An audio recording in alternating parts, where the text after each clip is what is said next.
That wildflower field I grew up on is covered in concrete. 2 pink lines for both my sisters, but nothing yet for me. Yeah, don't we all have 100 reasons for losing faith and losing sleep? Oh, but me, I still believe in mason jar magic, rooftop Milky Ways, new songs in the static, and God answers when you pray. Now you see it, now you don't, and I will when they say I won't. Even if the world goes to hell in a handbasket, still believe in love, and you, and us, and mason jar magic.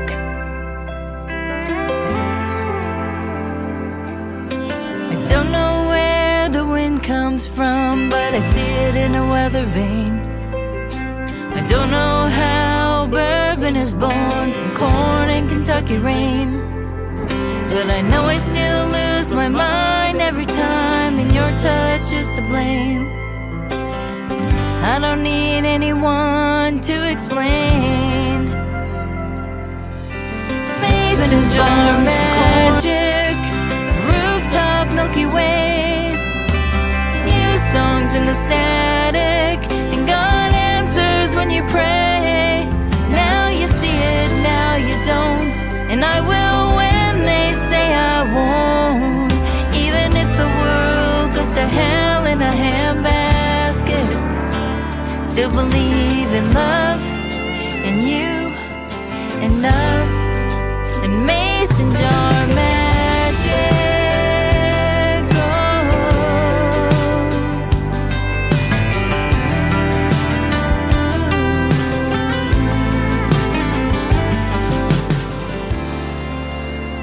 I believe in mason jar magic.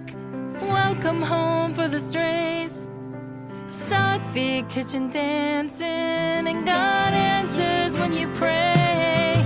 Now you see it, now you don't, and I will when they say I won't.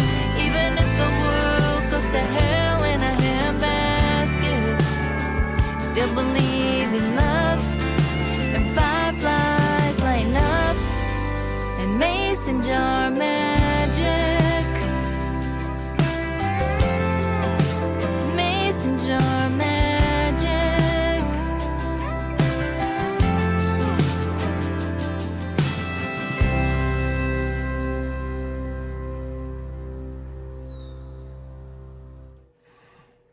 All right, welcome in to Live and Unscripted number 15 with yours truly, Boston Chris.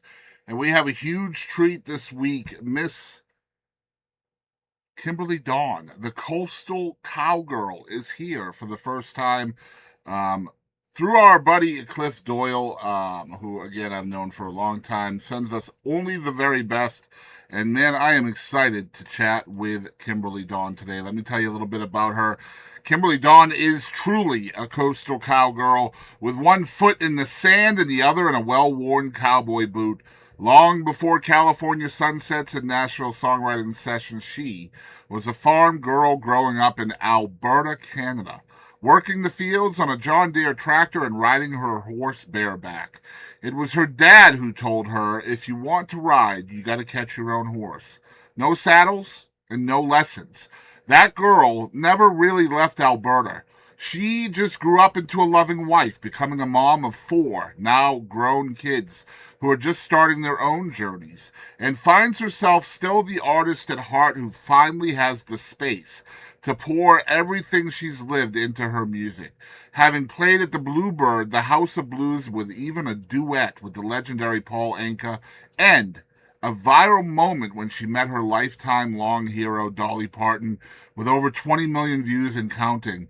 Today, Kimberly Dawn is still that bareback horse-riding girl chasing a dream with a lot more she still needs to sing about. And man, we get to chat with her right now, right here, on Live and Unscripted. Let's see what we can learn about Miss Kimberly Dawn. Kimberly Dawn, hello, welcome to the show, girl. How are you two doing Oh, today? thank you so much for having me. I'm great. I'm great now. I'm so excited to be here. So I was just telling everybody out there a little bit about your story. I was reading your bio to them, and so I mean, the first thing I got to know, this being live and unscripted, you have a nickname. You've got a moniker, the Coastal Cowgirl. Um, Coastal Cowgirl. so That what, is me. how'd you end up with this thing? You know what? Because I live part-time in LA and the other time I'm in Nashville. So I'm half Nashville, half LA. So it's like, listen, I'm definitely like a little cowgirl. I was born and raised on a farm and up in Canada, Yeah. um, living on the coast, but also I'm living also in Nashville. So by coastal girl. That's And kind of how it came out. man, isn't that an incredible story as well? I know you've lived it, it's your life, but for somebody on the outside looking in, coming from Alberta and then to LA and then to Nashville, boy, you're just trying for as many different things as possible, right? Like, I mean, you can't get more different than those three. Yeah, I mean, listen, it's very true because first of all, even LA and Nashville, they're so different.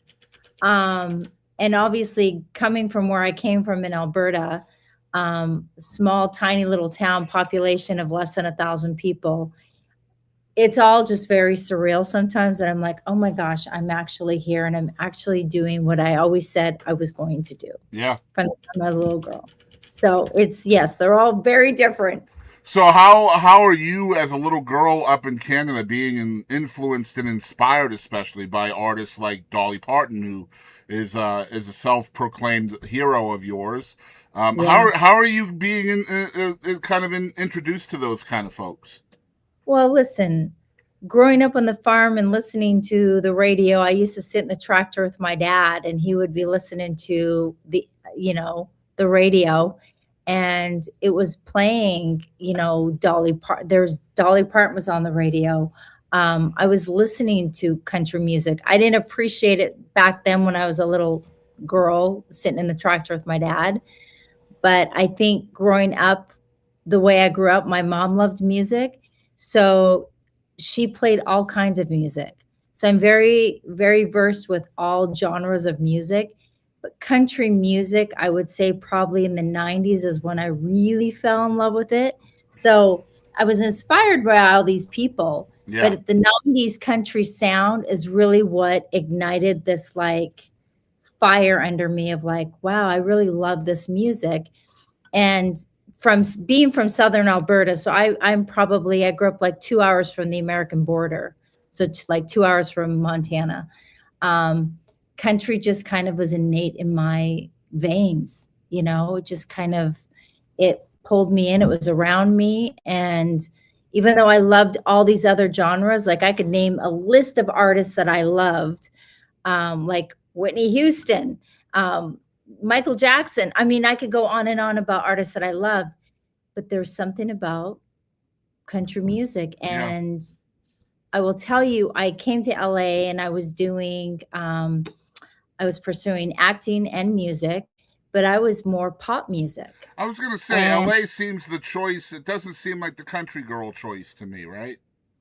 no, and it was hard to, I never felt like that was the path for me.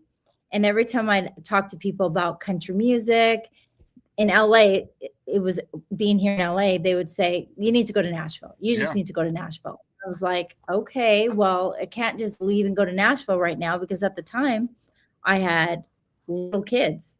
And so the more that I kind of progressed with music, I just kind of said, you know what? I need to follow what my heart is saying, and it's saying country music.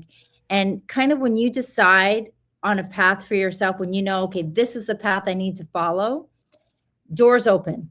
I started meeting people. I met a guy that had just moved here from Nashville.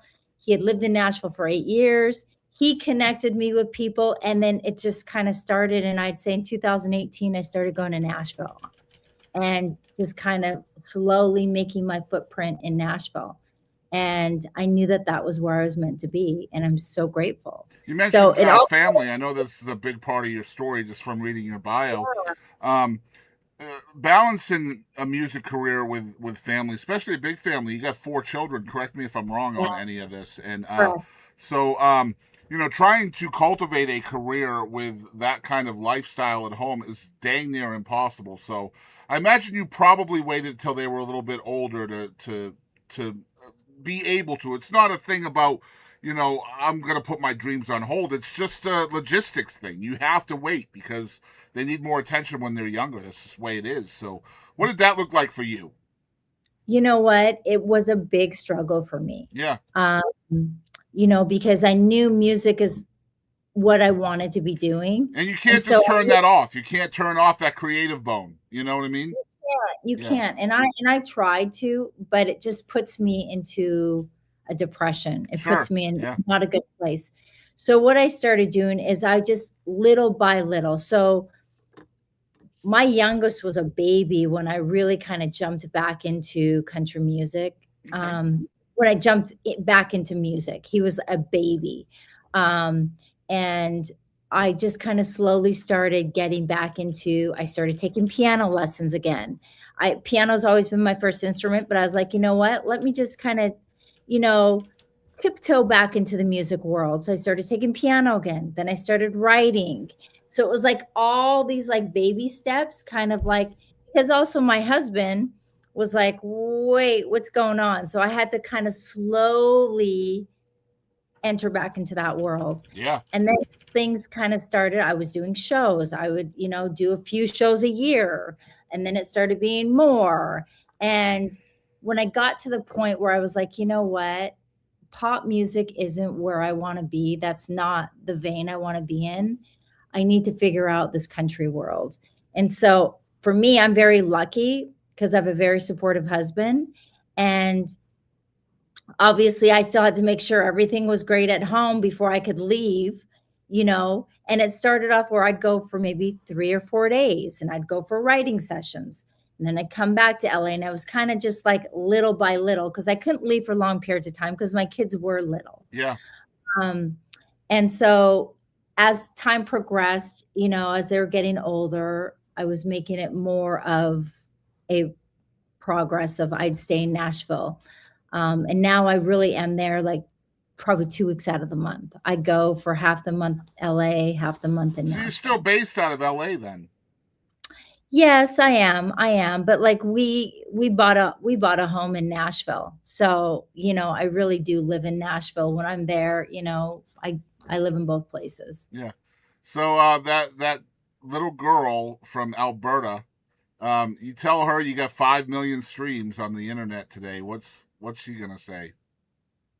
You know what? That little girl that used to work the fields for my father and drive the John Deere had these big dreams. And back then I would have said to her, just hold on, Yeah. hold on. Everything that you're wanting will happen. So music is so crazy, right? It's chaotic, and it's meant to. The business part of it is meant to beat you down. It's meant to separate the wheat from the chaff, so to speak, right? And I mean, you're a Nashville vet. You know what I'm talking about. Like the system is meant to weed out the weak, and it's just such a bad thing to say, but it's true. So do you take the time to reflect on the successes you've had, the 5 million streams, the new singles that come out that do well, the viral moment with Dolly Parton, the 20 million views on that? Do you have time to really look at the successes? Because I know there's plenty of time to look at the failures, right? That's such a great question because you know what? I don't always because and I need to. Like when you're actually saying it out loud, I'm like, wow, like that's amazing. Yeah. I think you get caught up, yes, on the fails and what wasn't working. And it's so important to step back and look at the successes that you've had because honestly, I failed so many times to have that one success. And that's what people don't always understand. They think like, oh, this just happened. No, it didn't happen. I had to try something 20 different ways before more than 20 Oh yeah. before it finally worked out, Yeah. and I'm still going through that. I'm still like trying things and seeing if it's going to work, what's not going to work.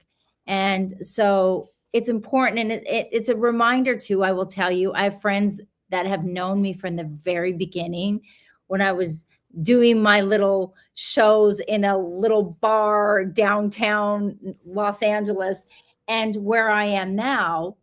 And they're like, I remember that first show when it was pouring rain in LA and you're in the little dive bar and the person playing for me, his guitar broke in the middle of in the middle of the gig.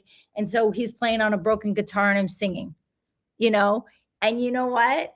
I'm like, wow, I have come a long way. Yeah. I love that. You have to do that sometimes, and sometimes you need a reminder of that from somebody who's outside of the circle, right? Somebody who's Yeah. outside of the box. Man, take that time because, man, those inner voices that are telling you that you're not good enough and you're failing, and man, nobody's listening, things like that. The things you hear yourself say to yourself, you need somebody to speak louder than those voices, you know. Man, I want to talk about obviously the new single, "The Reason Why You're Here," which is called "Mason Yeah. Jar Magic." Just the title of the song is so beautiful to me. Obviously, as a cowgirl, country girl from the sticks, I imagine you're out in the middle of nowhere. I am also. I'm in East Texas. I grew up in Massachusetts, but I'm in the country now, and I understand what the phrase "Mason Jar Magic" is. So just Yes. that alone brings you to the song, right? But I got to tell you, my favorite line on this song is "and I will when they say I won't." Man, what a victory statement that is, right? So strong, right? Yeah, yeah.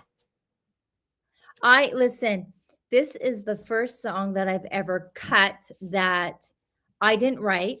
Like I was not a writer on this song and it's never been put out in the world. So this song got pitched to me.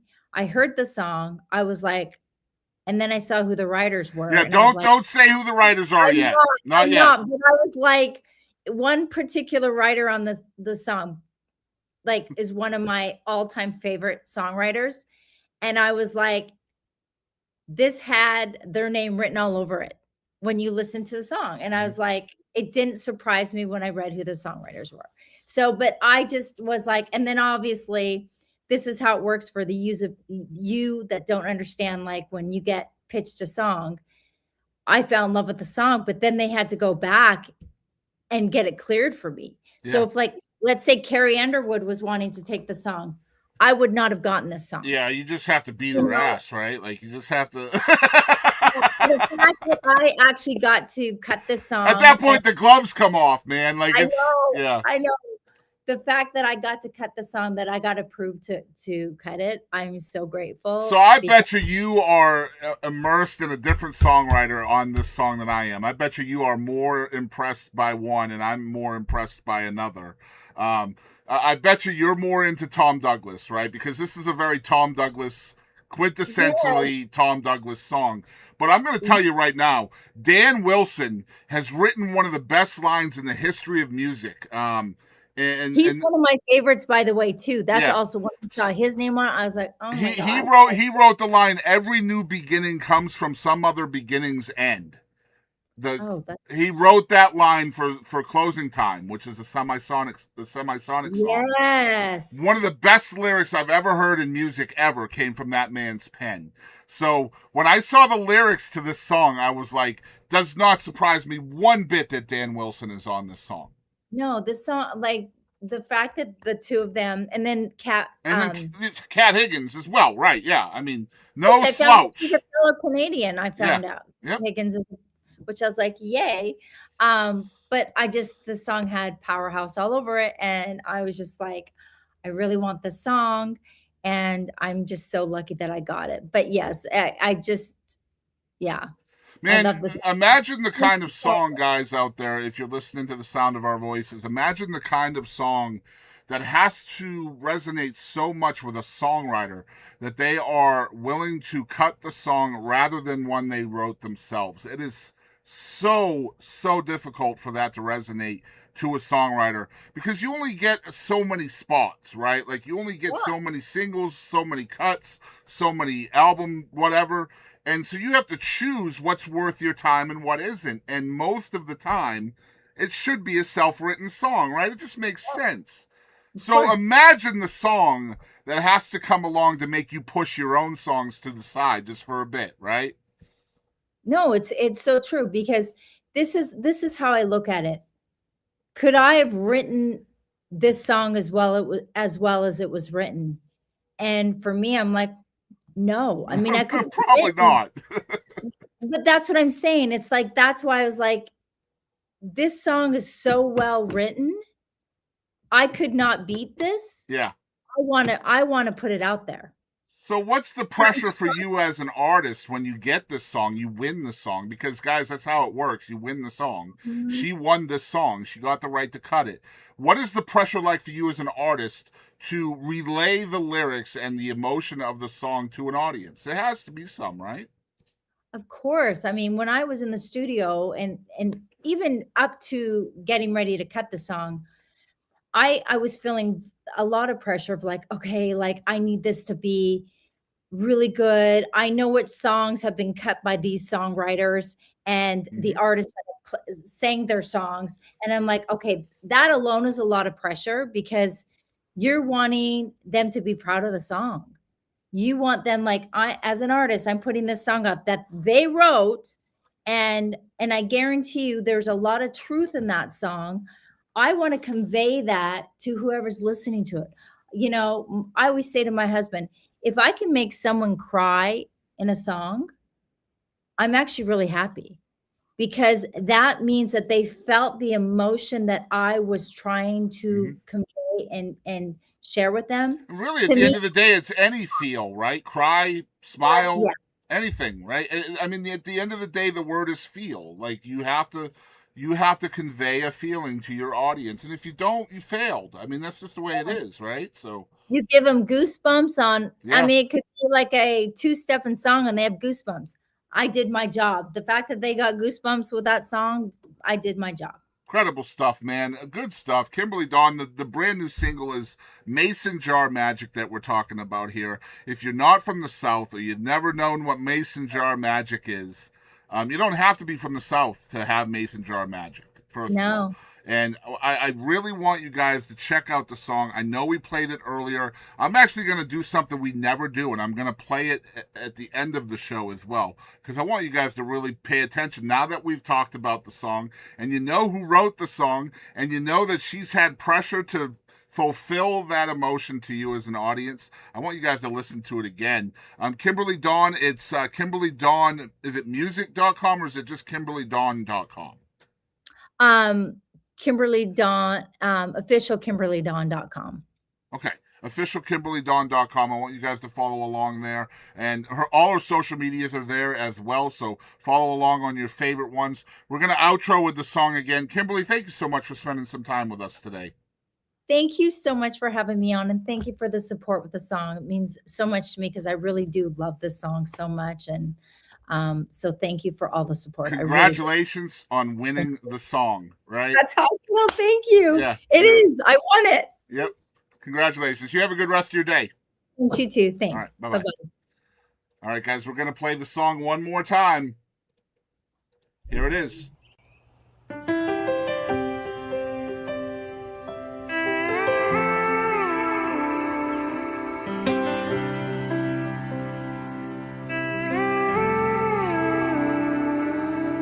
That wildflower field I grew up on is covered in concrete.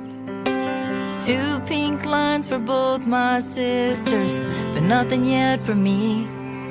Yeah, don't we all have 100 reasons for losing faith and losing sleep?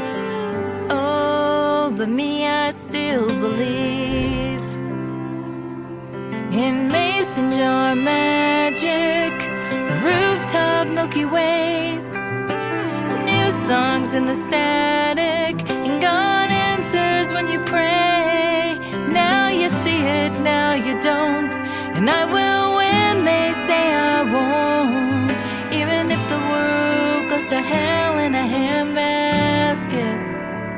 Still believe in love, and you, and us, and mason jar magic.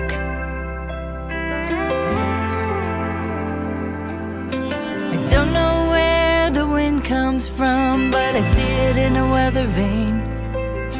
I don't know how bourbon is born from corn and Kentucky rain, but I know I still lose my mind every time, and your touch is to blame. I don't need anyone to explain. Mason jar magic, rooftop Milky Ways, new songs in the static, and God answers when you pray. Now you see it, now you don't, and I will when they say I won't. Even if the world goes to hell in a handbasket, still believe in love, and you, and us, and mason jar magic.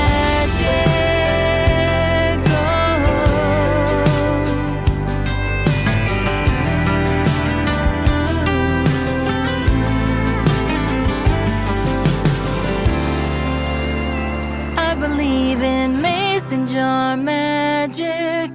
Welcome home for the strays. Sock feet, kitchen dancing, and God answers when you pray. Now you see it, now you don't, and I will when they say I won't. Even if the world goes to hell in a handbasket, still believe in love, and fireflies lighten up, and mason jar magic. Mason jar magic.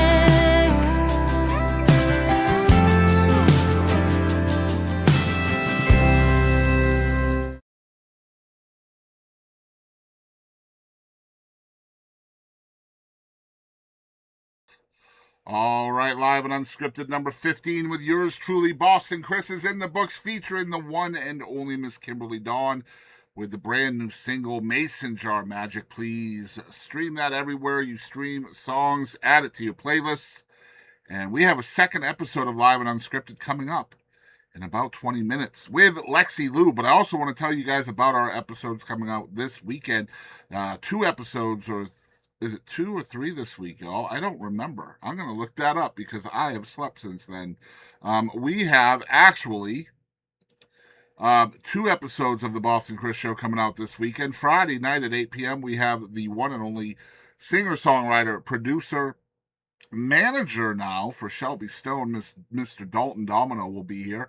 And then episode 202 will premiere on Saturday evening, August 15th at 8 p.m., featuring award-winning Texas duo, the Calamity Janes, which was a live interview from the rehearsal room in Tyler.